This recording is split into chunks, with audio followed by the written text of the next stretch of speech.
Hi everybody, I'm Ruechel and welcome to this portion of the PCS Journal where we sit down and talk with folks within Pinellas County Schools. Have Dr. Grego with us right now. Good to see you, Dr. Grego. Great to see you too, Al. Well, we're going to be running into a new year. A lot of things have been going on. One of the things we want to talk about is the Parkland Commission. We know that Bob Gualtieri, the sheriff from Pinellas County, is heading it up.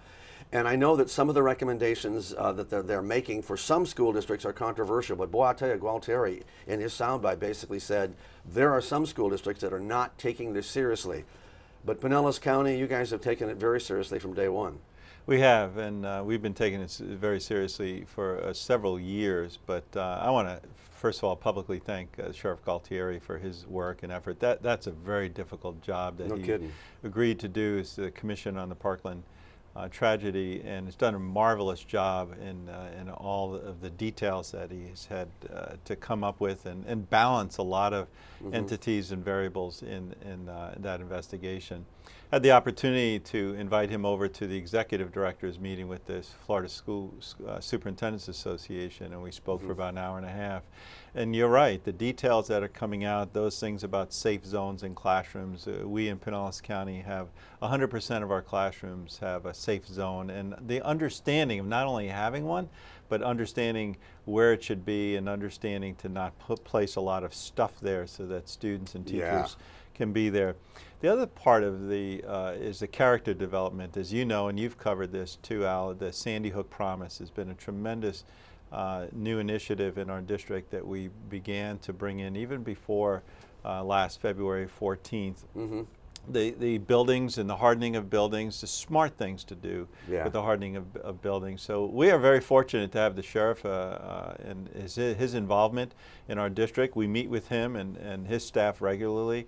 The school security officer program and his training has gone just so wonderfully, and so things are working well in Pinellas County in terms of the safety and security of our schools. Well, you have your own police force. I mean, you know, most districts do not have their own school police force, and it's headed up by your chief, who has had 20 or 30 years of experience in St. Petersburg. So we're talking about the professionals, they often say. And not only that, but the fact that Chief Williams works so well with the sheriff, and also keep in mind that we have a number of other municipalities, the St. Pete Police Department, the Pinellas Park, Tarpon Springs, Clearwater, and I want to thank them all because each and every one of the chiefs of police have stepped up, they've fully understood the importance of school security.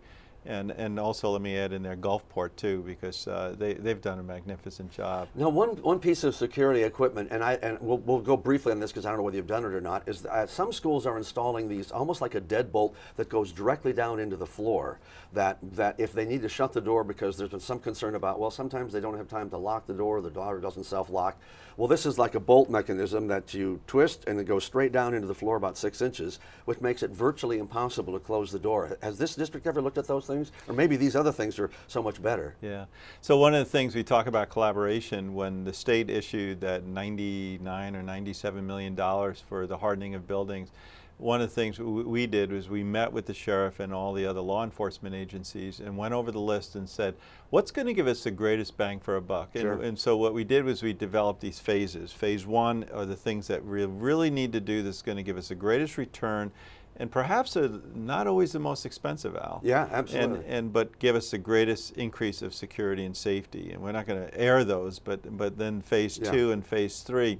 And we're going to go through those. And so we didn't do anything in our district, because this is not our area of expertise either. We didn't do anything in isolation. We did everything with the approval of law enforcement.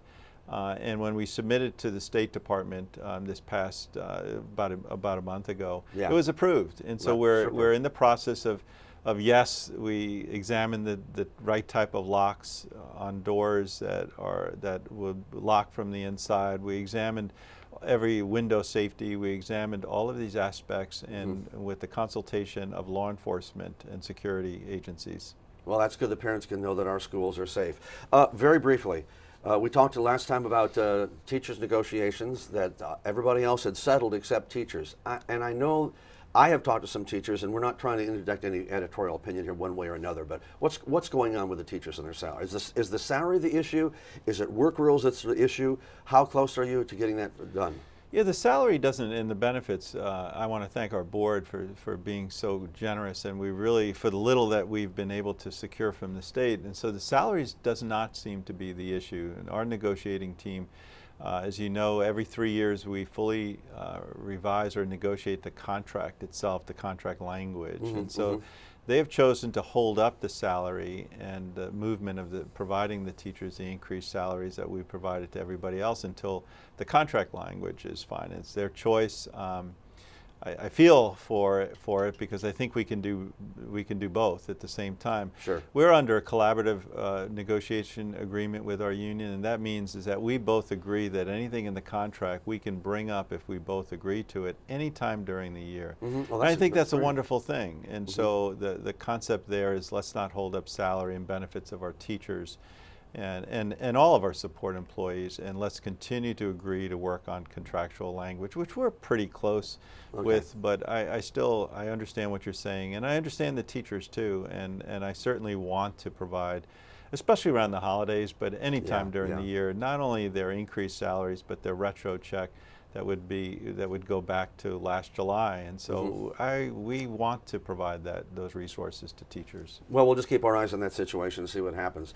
All right, Teacher of the Year Awards coming up, 10 finalists, and by the way, coming up in our next segment, we're going to show you some of the video of these people that we're talking about. So how do you pick 10 finalists when you have, what, 120 applicants, or how many? We had about 130 applicants, and I think the celebration here is not the 10 finalists, but it's rather all the nominees that the 10 finalists represent. That's true. So when we're going to be at the Mahaffey Theater, it's going to be an evening like an Academy Awards for teachers, and we want to promote the teaching profession, and we want to promote the importance of teachers to a community. And so I want to thank our Dr. Stacy Beyer, the Executive Director of the Pinellas Educational Foundation, for taking this event on, and all the sponsors for the Teacher of the Year. And it's going to be an evening solely on teachers. Before we had the business community and the teachers, and this year we're going to make some changes. And so it's going to be an evening to honor educators. Now, obviously, the 10 finalists, any and all of them could be the Teacher of the Year, and we'll submit that to the state. But the beauty of this is that our community values educators. And we recognize them. Yeah, that's great. One side note, I'm starting a new feature at Bay News 9 called A+ Teacher, going into the front year, where we're going to go to school districts, and we're going to award teachers awards based on letters that their kids write about them. Oh, that's great. So we'll go in there and have the kid get up and read the letter. You're wonderful because you use a purple crayon. Now, I know that sounds funny, but we actually saw some people that were nominated because of the little things that they did that made a big difference. Anyway, we love our teachers all the way around. So we don't forget about it. We've got a new technical high school that's going to be opening up. Richard O. Jacobson Technical High School. Dick is from Iowa. I'm from Iowa. I've known him for many years, so it's very wonderful that he gets to have a school named after him. Where is the school at? It's in Seminole. Okay. It used to be the old ag farm, that we used to note it as, and it used to be where students from the local area high schools used to spend half a day just for their career technical programs. Now we have a full-fledged, all-encompassing technical high school, first time ever in Pinellas County. We're very excited about it. It's a beautiful building. Not only the donation, the largest donation the foundation's ever received of $5 million, but it's mainly to honor a man who valued career and technical education, the importance of it. You know, we have the Jacobson culinary program that he supported up at Tarpon Springs. I never asked him if he was a good cook.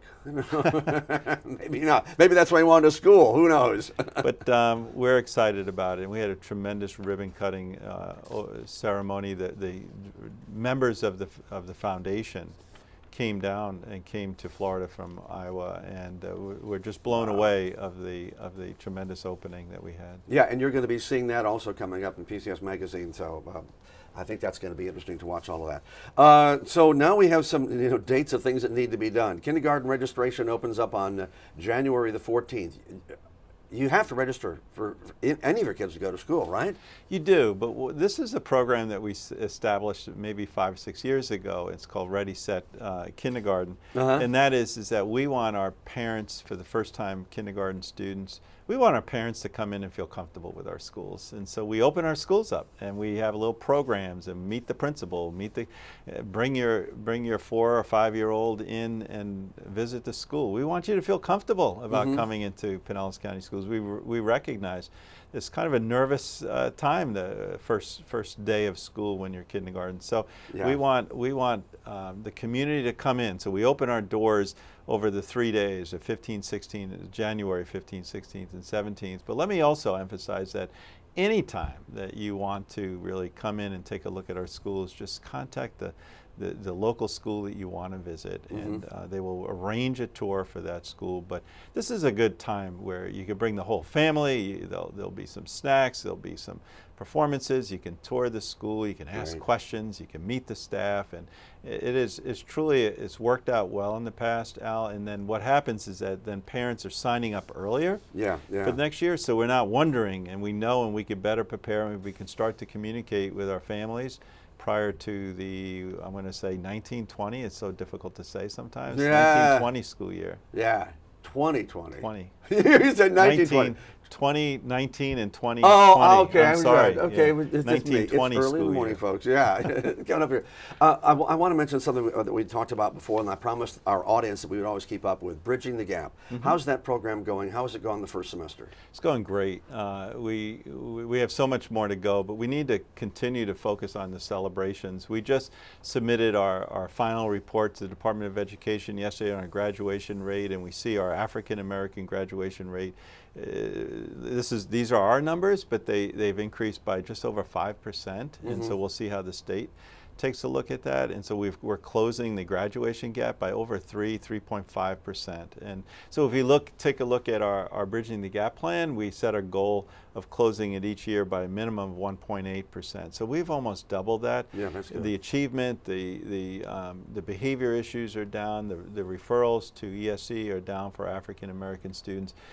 We're making incremental moves and changes. Everyone understood this was going to take a series of years, that's true. But we mapped out every measurable opportunity that we could, and we're making those gains. So we now need the continued community support.